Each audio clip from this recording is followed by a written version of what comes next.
Hey guys, this is Eric Weingartner with Weingartner Racing. This is a follow-up video for a video I've already done. I had done a separate video about these GM Performance parts, big block Chevy heads that were used on the 572 crate engines. Essentially, they're Edelbrock Performer RPM heads. If you get the older ones, they'll have a snowflake, and they are not this. In case you wonder what the snowflake looks like, I can actually show you. Looks like that. Those are the older ones. These are the more newer ones.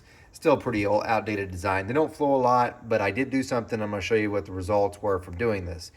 So here's what was done. They came 219 intake valves and a 188 exhaust valve. So these had to be refreshened up anyway. So what happened was I put a 225 intake valve in it and kept the 188 exhaust valve. And this is a 5-angle valve job that I've done on it. And all I did was just blend, because when you cut to a 225, it leaves just a little step there. So that marks you see here is just me blending. On the exhaust side, I did absolutely nothing. So on the intake valve, because obviously we changed, oops, grab the right one, yep. I put a 30-degree back cut on this intake valve because these are FOREA valves and they don't have a back cut unless you put them on it. Some of them, the ones do, but these are not. These are the 6000 series. There's no back cut. And then on the exhaust valve, from another video, if you watch, I talked about an undercut. So for instance, this is how his valves looked before on the exhaust side. And you see that undercut and how far up it comes? Well, that went so far up in a guide and caused condensation. It just wasn't ideal. So I switched them to these valves. These are from Brodix. They're a straight stem, and they do have a back cut on the exhaust. Typically, you do not put a back cut on the exhaust because it actually makes reversion worse. So you don't want that, but that's just how they come. So this was changed from something like that. And here are the flow numbers. 4310 bore, flowed the exact same way. So remember, our big block has a long runner and a short runner. The intake, we'll start off with the long runner. So it went from a 200 to a 211 at 300 valve lift. That's 11 CFM doing hardly anything. At 400, went from 251 to 253, so barely picked up there. At 500, though, 281 to 295, that's a real big gain. At 600 valve lift, went from 301 to 322, 21 CFM gain from just a valve job and blending, and the bigger valve, obviously. Short runner, 236 to a 241 at 4, and then at 500, 266 to 273, so a gain there as well. And not much of a gain at 6, though, 282 to 284. But the other spots, it pretty much gains. So that's a pretty good gain. The interesting part is actually the exhaust.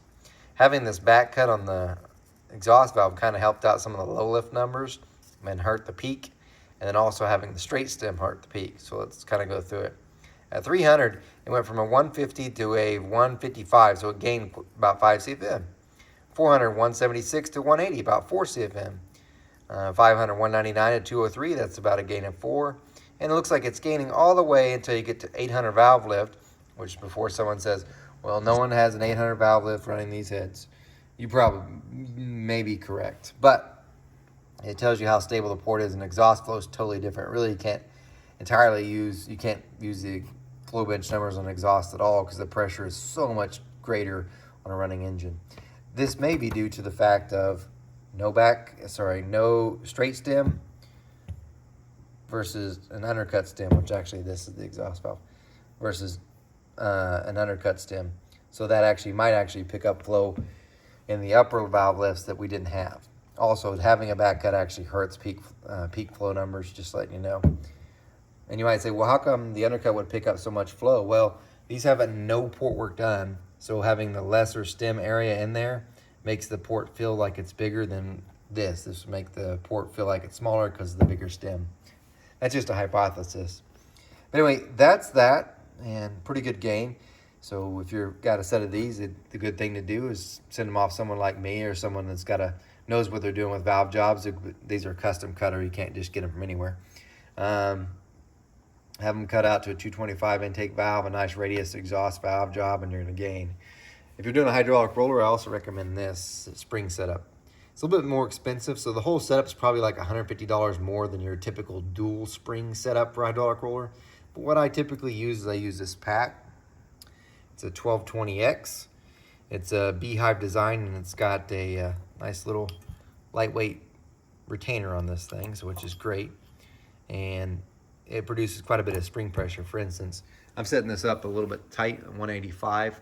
because in my experience on big block Chevys, because their valves, especially the intake valve, weighs so much, they are likely to go into valve float far sooner than say your LS's or small block Chevys, just because the weight of the valve. I mean, this thing's way heavier than the small block Chevy stuff, so you got to give it a little bit more spring pressure. This definitely helps out, but I totally recommend this spring setup. Pack 1220X, and that little spring retainer, which I can't remember what the part number is on this. R310. So, and that works with a 10-degree lock, so good to go there. Anyway, hopefully you guys got something out of the video. Guys, remember, I'm no Superman. I don't pork cast iron. You guys take care.